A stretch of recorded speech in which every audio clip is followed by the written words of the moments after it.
नमस्कार। नाद ब्रह्मामुपास्महे। जय संगीत राग परिचय की इस श्रृंखला में आज हम कल्याण थाट का एक राग भूपाली जिससे हम अवगत होंगे। सर्वप्रथम हम जिस प्रकार पूर्व में कल्याण, खमाज, काफ़ी, अलहैया बिलावल को श्लोक अनुसार जाना, उसी प्रकार हम इस राग का श्लोक प्रारंभ करेंगे। तत्पश्चात उसको हम अर्थ सहित जानेंगे। उसके बाद हम इस राग की कुछ विशेषता के बारे में अवगत होंगे।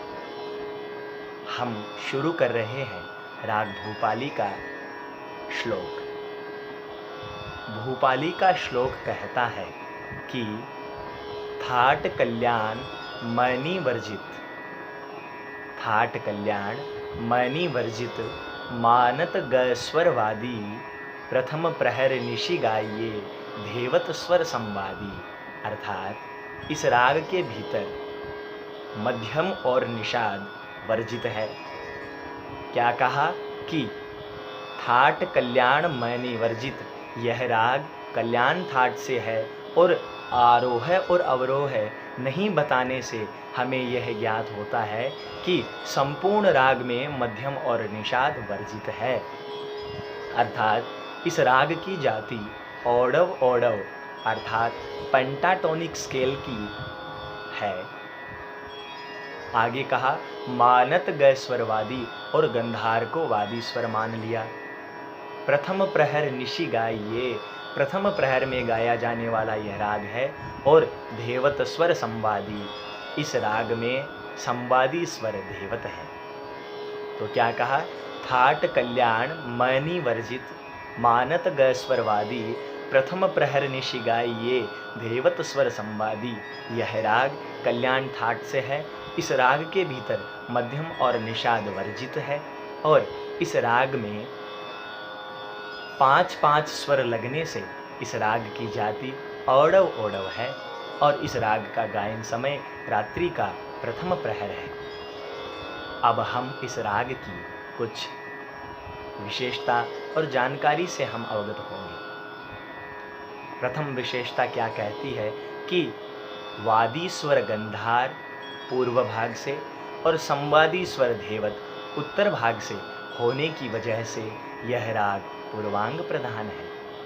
अतः इस राग का जो गायन का चलन है वह सप्तक के पूर्व भाग अर्थात मंद्र सप्तक और मध्य सप्तक के पूर्व हिस्से में, प्रथम हिस्से में अधिकांश होगी। और जिस प्रकार हमने संगीत साधना के भीतर यह राग परिचय श्रृंखला प्रारंभ की है, इसके भीतर हमने पूर्व में बताया कि वादी स्वर बदलने से संपूर्ण राग बदल जाता है। वादी और संवादी का जब हम बदलाव करते हैं तो राग में परिवर्तन आ जाता है। इसी प्रकार जब राग भूपाली का हम वादी और संवादी बदलेंगे तो राग देशकार बन जाता है। अब दूसरी बात करते हैं कि इस राग के भीतर ध्रुपद, छोटा ख्याल, बड़ा ख्याल इत्यादि गाए जाते हैं। ठुमरी गाने की प्रथा इस राग में नहीं है।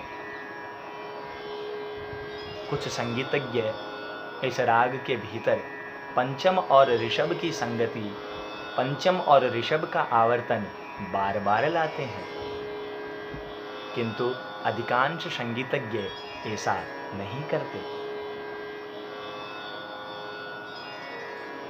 दक्षिणी भारतीय संगीत में अर्थात कर्नाटकी संगीत में राग भूपाली को मोहन राग कहा गया है। राग भूपाली के न्यास के स्वर अर्थात विश्राम के जो स्वर है वह है षडज, गंधार, पंचम अर्थात सा, ग और पर। इस राग का समप्राकृत जो राग है, मिलता जुलता राग है, वो है राग देशकार। जैसे हमने अभी पूर्व में बताया कि वादीश्वर धेवत करने से, संवादी गंधार करने से राग भी उत्तरांग प्रधान हो जाएगा, राग भी बदल के राग देशकार हो जाएगा। इसी प्रकार राग परिचय की इस श्रृंखला में हम आप सभी के मध्य प्रस्तुत होते रहेंगे।